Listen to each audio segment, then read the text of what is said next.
All of these are memories of the past in my opinion. When I came home after 9 in the evening, my beloved wife was not there. There was no dinner waiting for me, nor was there a note in sight. This was not the first time, and I suspected that it would not be the last time either. I was upset, to be honest.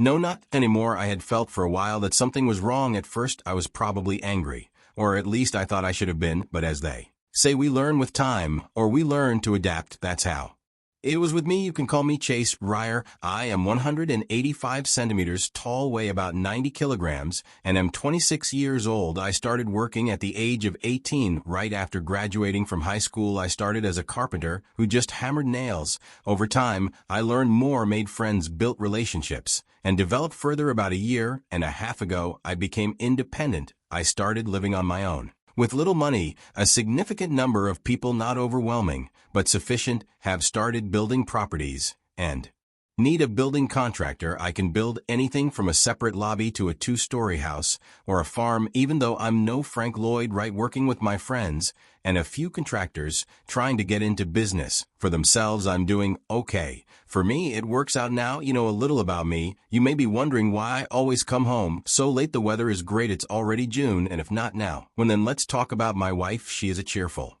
brown-eyed brunette, a stunning, well-built woman who thought she knew my schedule. Unfortunately, she assumed she knew a lot more. And this is what happened. My wife, Susan, is 2 years younger than me. We met in high school and started dating. She seemed to fall in love with me, and I thought I would fall in love with her too. Maybe she really did love me, but who can say? After she graduated from high school, we married. Susan came from a difficult home. Her single mother worked 2 part-time jobs to support Susan and her younger brother. Susan had few opportunities after graduating from high school. After we got married, I continued hammering nails, while Susan, as expected, worked at the mall. For the first year, things were going well. We didn't have any children yet, and didn't plan to until we had saved enough for a house. Then Susan had a change of heart. She declared she wanted to go to college and further her education. With my unwavering support, we managed to get her into a local college. Susan liked it there. She decided to continue her studies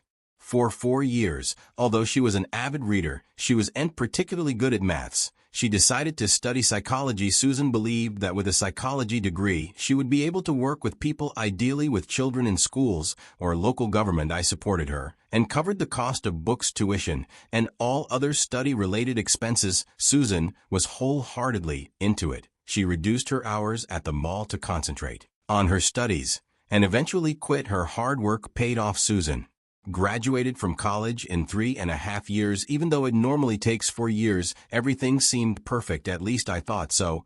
But Susan started to have other ideas. Surprised that someone I remember reading that such things are becoming common. I have read in numerous books and read online articles about it. Eventually, I checked out additional materials at the local bookstore and library.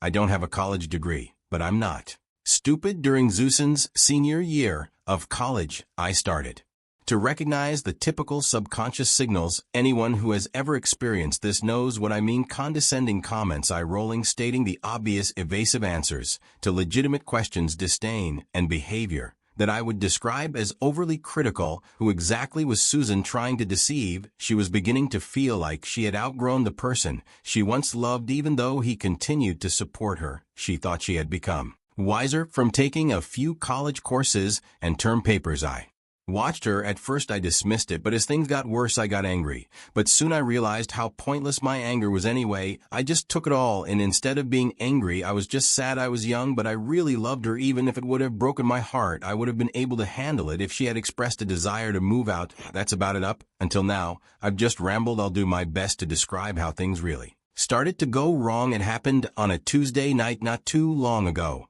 Maybe a year ago, when I got home late. Susan was waiting for me in our first rental apartment. She was sitting at the kitchen table while I worked on a construction project together, putting in new floors. She was there when I walked in the door. I know you're tired, but we need to talk, she said. I expected that. Even my opponent was known to me. I pulled up a chair. All of our furniture was in use. Okay, honey, how are you? I asked. I'm miserable, Chase. Even though I know we remarried and I kept my word. She replied, I'd like to start dating other men. That was brave. She was bold when she said she wanted to date, but I expected her to file for divorce. She thought I was a fool, some kind of weakling. For a while, I just sat there. I was ready to do something similar to what she was planning to do, but I was exhausted. She would cry if we went down that path, and I would only get angrier. It was illogical. I had to collect myself before I could answer. I sat there drumming my fingers on the table for nearly 5 minutes. This had two effects. It scared her and helped me keep my composure. Finally, when she couldn't take it anymore, she broke down and said, I don't mean sex or anything like that. I just want to go out. I have met people who have the same interests as me. Some of them meet for intellectual activities and group discussions, intellectual pursuits. What nonsense. There were no such group meetings or discussions. It was only one person, a psychology professor at a nearby college. He was a pleasant man I knew and had met a few times. Fletcher Ryan was his name. I assume he considered himself a ladies' man, even though he was about my height. He was athletic, jogged regularly, was a member of a sports club, and wore tailored clothes. If you consider the latest model Mustang a sports car, then he drove one. I don't drink wine or mixed drinks like he did since the high cho. I hadn't had any alcohol, not even beer. I was in a hurry. Susan wasn't my first girlfriend. I also thought I had loved someone else before. I believed that Susan and I had a unique connection. I was dating. We would soon own a big house and have kids. A young girl who looked like Susan, and maybe a few boys coming after me, would have made me happy. I thought that was what everyone wanted. I thought Susan wanted that too, but I guess I was wrong. She continued to look at me, getting impatient, maybe a little suspicious. Chase, I'm not saying I want to leave you. I appreciate you. I mean it. I still adore you. I just want to be more cosmopolitan, have more variety, do other things, and spend more time outside. I listened carefully. Oh no, cosmopolitan was one of those Fletcherisms. He had used it. I had heard. Finally, I asked, do you want a divorce? Is that it just that much? Putting it on the table.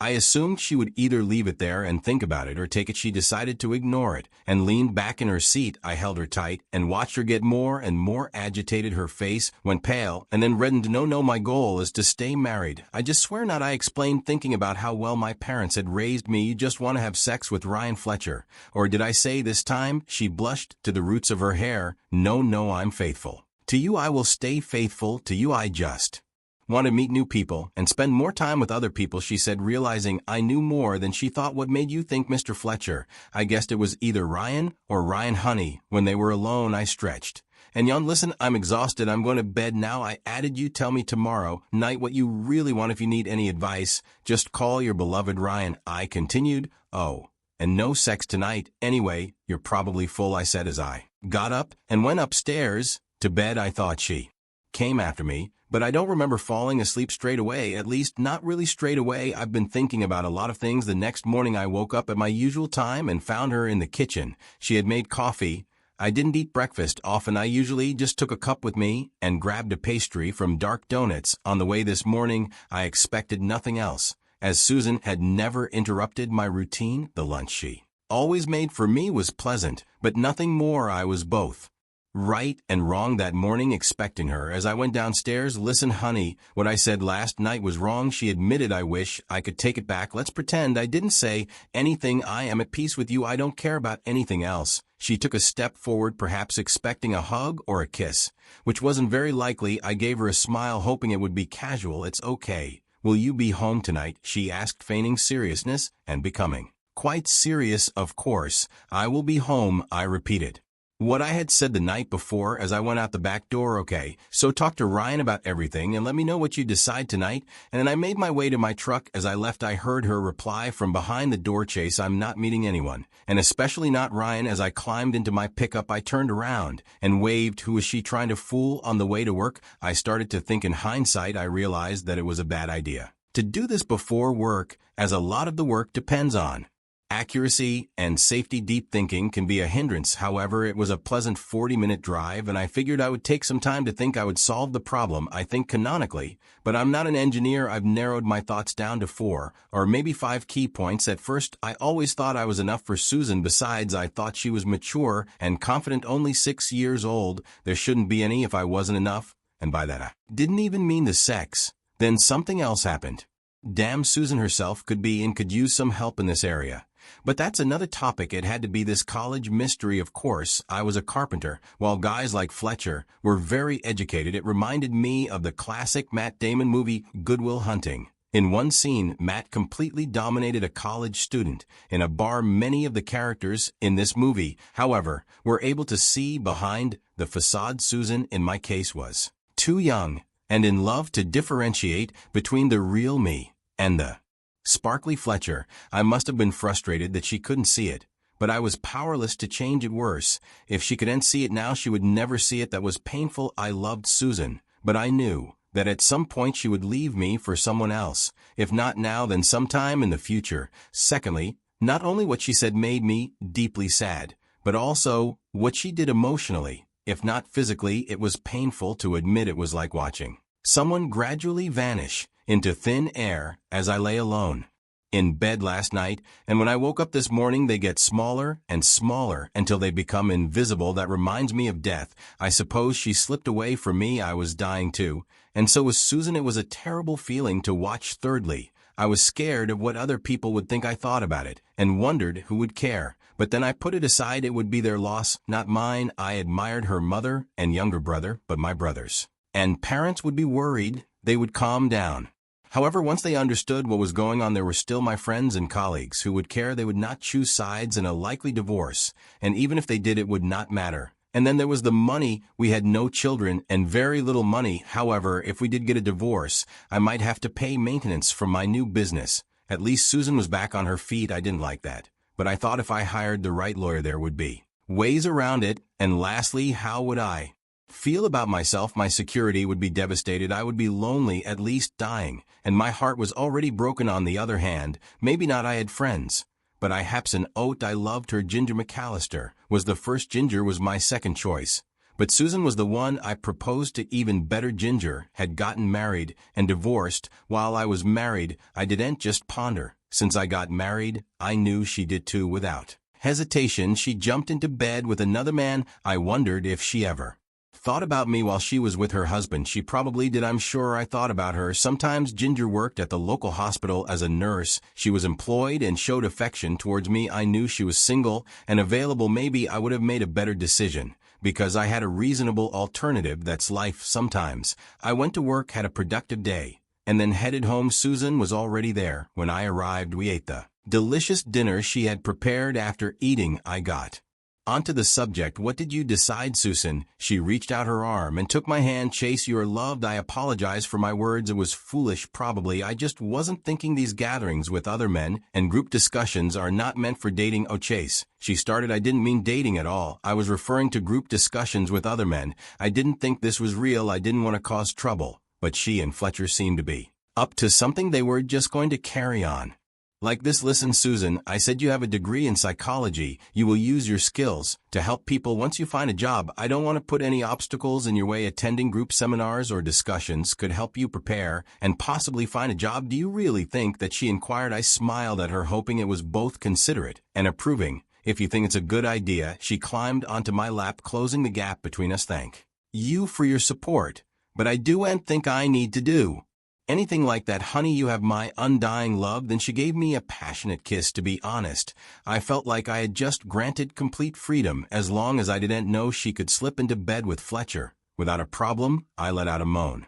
Watch out, my love. There's a truckload of goods due to arrive tomorrow morning, and I'm exhausted. Do you mind if we put this off for another evening? Susan threw her arms around my neck and kissed me tenderly on the lips. No, my love, we can wait. I knew immediately that my only job was to figure out how to catch her. I stood up, gave her another kiss, and murmured, okay, sweetheart, I love you too. Then I retreated to my bed for the rest of the weekend. Life went on as usual. I came home after sunset, went straight to bed, got up early, and worked nonstop. These problems had been on my mind the whole time. Firstly, Susan was still unemployed. The thought that what I thought we had no longer existed worried me, as did the knowledge that she and Fletcher were intimate while I was at work. I figured that at some point I would have to get my act together and do something. After some time, I made a decision. I took a hard, decisive step. I was convinced they were meeting somewhere. I just didn't know exactly.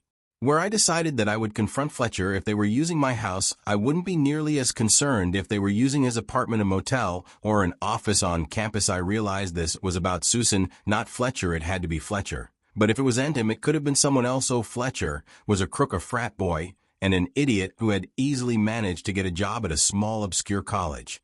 But he wasn't the real problem. I had some things to sort out. First, I called a lawyer and set up a consultation and a strategy. Then I looked up Fletcher's address in the local phone book. I also checked his qualifications, which included a master's degree in psychology, ultimately not very impressive. Or Susan had a GPS installed in her little Nissan. I decided to use it to track her, so I could see where she was without affecting my work. Susan also had a cell phone, and I could read all of her texts by connecting to the cell phone bandage. After that, all I had to do was gather some information and bide my time. When I consulted the lawyer, he informed me that I could keep Susan out of my business, but would probably have to pay her something if we could get her to sign the divorce papers. If not, he suggested I could file for bankruptcy and start over after the divorce. I realized that this is a gross oversimplification, but it seemed right to me. I even heard of a man who started over 4 times. If I did it once, the only person I would let go would be me, not quite myself anyway. Some men could get hurt too. I was surprised at how easy it was to track Susan's movements. Every day, she left the house around 11 a.m. and went either directly to 13710 Maple Crest or to the nearby college. Ryan Fletcher lived in an apartment in the Maple Crest Riddle on the 3rd floor of a complex built in the 1970s. A lot had changed since then, but these places had once been pleasant. I wondered if Susan knew what she was getting into and who she was getting into based on his qualifications. And from what I had learned about college salaries, this Fletcher was probably on the lower end. He probably made half of what I made. If Susan wasn't careful, things would get even worse for her. That was, of course, a foolish thought. While Mr. Ryan Fletcher was probably at the top of his game at this point, I was already on the rise. Anyway, I looked around and realized that Sue's career choice was more pointless than disastrous. There were many psychologists with Sue's expertise, and Fletcher was only a small step up, which made me feel worse. In some ways, Susan wasn't stupid. Fletcher's chances were not promising, and she had to realize that had she really fallen in love with this man, and if so, was she so in love that she was willing to forego the comfortable life I could offer her and live a life of respectable poverty? Instead, was I really that awful? No, not in my opinion. Instead of imagining that we would spend the winters in the Bahamas, although that was clearly exaggerated, Susan fell in love with an idea. But maybe she was just content with the thought of spending the money I would earn, or enjoying holidays in big cities, going to concerts, theater, and shopping. She preferred to sit over a coffee or a glass of cheap wine and talk about how intelligent and talented they all were. Well, that was her choice. I have learned something that I can use with my electronic monitoring. She didn't seem to be building love nests in our house. However, there was one thing that hurt me deeply and was really uncomfortable. I am not a thin-skinned or overly sensitive person, and I never thought I was, even though her text suggested I grew up with 2 older brothers.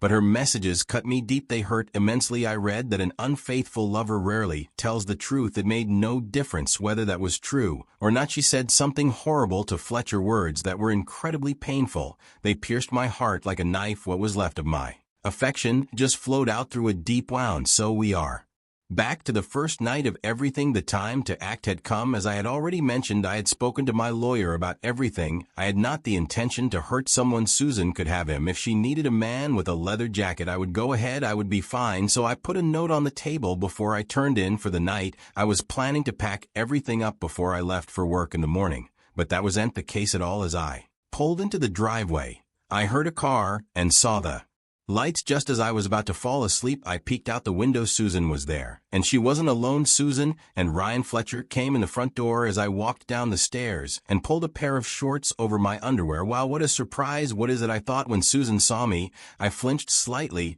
I noticed Fletcher squeezing her hand. I took it as a supportive gesture or a slight reprimand. Susan shot me a look. I stopped on the stairs. I'm glad you're still awake, Chase, she said. I nodded. You brought a guest, I see. By this time, Susan had already grabbed the man's hand. Indeed, Ryan and I would like to speak to you. God, oh God, I thought the chickens had come home to breed. Did we win the lottery? Or something. I grinned. Susan tried to put on her most sincere and practiced expression. Come downstairs, Chase. We need to talk. I walked carefully down the stairs, not saying a word anyway. I was pretty sure I wasn't going to make things easier than they needed to. But I made my point. Okay, what's wrong? Can we go to the kitchen? Susan asked. Sure. Why not? I furtively looked up and down at Mr. Ryan Fletcher. As we entered, he seemed to be expecting trouble. I smirked to myself. He really had no idea. After we entered the kitchen, we all sat down at the table. I waited. Because it was her show. Chase, I'm leaving you now. Susan started after a moment. How can you leave someone, so to speak? I asked myself, doing my best to keep an expression on her face. Judging by her facial reactions, I was probably successful.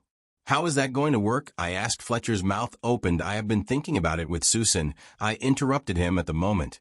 This is a matter between Susan and I. You two can pack your things. When we are done, I'll even help with that. I turned to Susan. So what do we do now? You didn't have to say that to Ryan, she added, looking both shocked and insulted. His main job is to help. Yes, I could have said a lot in that moment, but I was reminded of The Godfather. Never share your thoughts with anyone. You said you're leaving me, I replied as evenly and gently as I could. I got it. He is available to help. I understand that too. When we're finished, he will help you pack. So once again, how do we do this now? I remembered my conversations with the lawyer. When Susan was on the verge of snapping, Susan might collapse. When the bullet hits the bone, he warned, and I might have to shove her. He had claimed that pride works both ways. I don't really want a divorce, said Susan. I wish I had the ability to stop her. It was time for the hammer. I agree, I replied. She was stunned. Do you agree? For what purpose? I want the divorce, I said. I have already consulted a lawyer. He has all the paperwork ready. That the house will be sold. We will probably lose money because we have no equity, but I am willing to cover any loss. Most items are old or used like her. I have a few things too. We can pick the few things we need and the others can be donated or sold. I will split the money. We have saved 60-40, and you will get 60 if you just agree to let me go. Susan was speechless and in shock. Then Fletcher took over. You are loved by Susan. The divorce is not what she wants. All she wants is to visit me and maybe go on a few trips. I decided to ignore him, but Susan was the one who responded to his comment. I had lied after I explained that I wanted the divorce. I have discovered someone else. I want to move on. She seemed completely baffled. Have you discovered another person?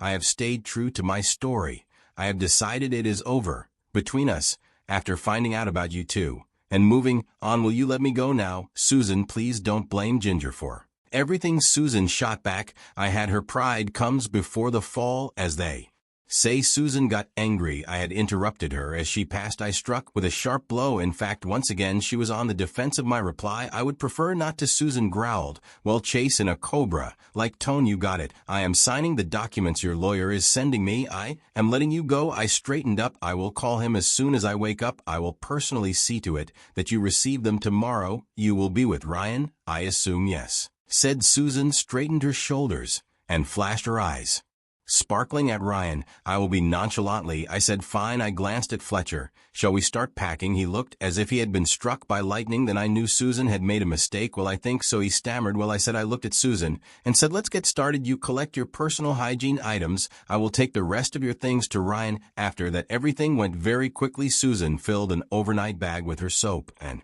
perfumes. I took all her clothes with Ryan to the we had everything in less than an hour done. Even though it was very tight, I carried all their belongings to their car and led them there. He sat in the passenger seat. Susan got in through the driver's side door, which I held open. She rolled down the window. I'm sorry, Chase. I really love you. Do you know? I answered truthfully. My wife and her partner drove off into the night, and I watched. I went upstairs, looked around the room, and examined Susan's empty wardrobe. Although everything had changed, everything had stayed the same. I looked at the clock. 10 minutes had passed since midnight. I took out my phone and dialed one of my associates, Jack Slattery. I won't be here tomorrow, Jack. Yes, I will take care of it tomorrow because Susan and I have decided to get a divorce. Can you take care of everything for me? He said he was sorry, but he also assured me that he would take care of everything. I was sure he would agree. Was it really over now? Both yes and no. Allow me to tell you what happened next. I spent most of that first night crying. I felt that for Susan and I it was necessary to express our feelings completely. So to speak, after all, I knew that she loved me too, despite the situation, and I loved her sincerely. However, she simply lacked the moral strength to go through with it. The next morning, I had an appointment with my lawyer's secretary. After I had gathered the necessary documents, I made my way to Fletcher's apartment. Susan opened the door. Ryan was still asleep. She must have been. Through a lot, I thought it was obvious that she had been crying. She hadn't even read the documents. She just left where the lawyer's secretary pointed her. Within minutes, I was practically a free man, and then washed a lot. When I had the house valued, I found that it was much lower than I had originally estimated. To avoid family conflicts, I spoke to my parents and secured an interest-free loan from them instead of putting the house up for sale. My brothers also agreed. I bought Susan's share. I promised to support Susan by paying her phone bill for 6 months. I believed that this would give her enough time to settle, and she was none the wiser for not having read any of the documents. I threw myself headlong into my work. I gave it my all, and soon I was seeing better results than before. Then there was another matter to settle: my personal life. It was time to visit Ginger. Susan was undeniably beautiful, had a wonderful figure, big brown eyes, and chestnut hair. She was a sight for sore eyes. If not exactly impressive in bed, Ginger, on the other hand, was unique. Like Susan, she was attractively petite with green eyes, red hair, and freckles. But that was where the similarities ended. Ginger had thin stick-like legs and was flat as a board. Ironically, it turned out that despite her flirtatious demeanor, Susan was extremely docile and easy to get along with. Ginger was the exact opposite. I remembered her fiery temper, her sudden outbursts of anger, and her tendency towards unprovoked aggression. One thing I remembered very clearly was Ginger's intense jealousy during our time together. Besides, I would never have to worry about her play Fletcher game. Was that what I wanted? Again, the answer was a resounding yes. I quickly realized that Susan was boring, to say the least, especially when we were together. Ginger was like a volcano about to erupt. In fact, she almost confronted Susan when she realized I had chosen her. I wanted to see Ginger again. How fitting her name was, considering her looks. My God, I decided to call her first, even though she wasn't exactly keen on the idea. She finally agreed to meet. We planned to have dinner together. We went to the Olive Garden. Until I touched her hands, I had forgotten how impressive she could be. She wore her long hair in a single braid, her long eyelashes, the small dainty hands with the polished nails, and the big green eyes rimmed with light brown eyeshadow captivated me. Her outfit was stunning. Her small breasts seemed to flow beneath a lemon green silk shirt decorated with exquisite buttons. They moved like waves lapping against the shore. Really, the top 3 buttons were undone, and I assure you she was not wearing a bra. She wore a mid-length skirt made of the same delicate pleated fabric that fluttered around her slender legs. With every movement on her feet, she wore inexpensive moccasins complemented by knee-high socks that adorned her slender legs, simply enchanting. She also had a heart-shaped face with a teardrop-shaped mouth, a slightly crooked nose, high cheekbones, and freckles that stretched across her cheeks and nose like a miniature mountain range. As soon as she opened her mouth, I fell in love with her again. How could I ever have missed the beautiful melodies in her tender, calm voice?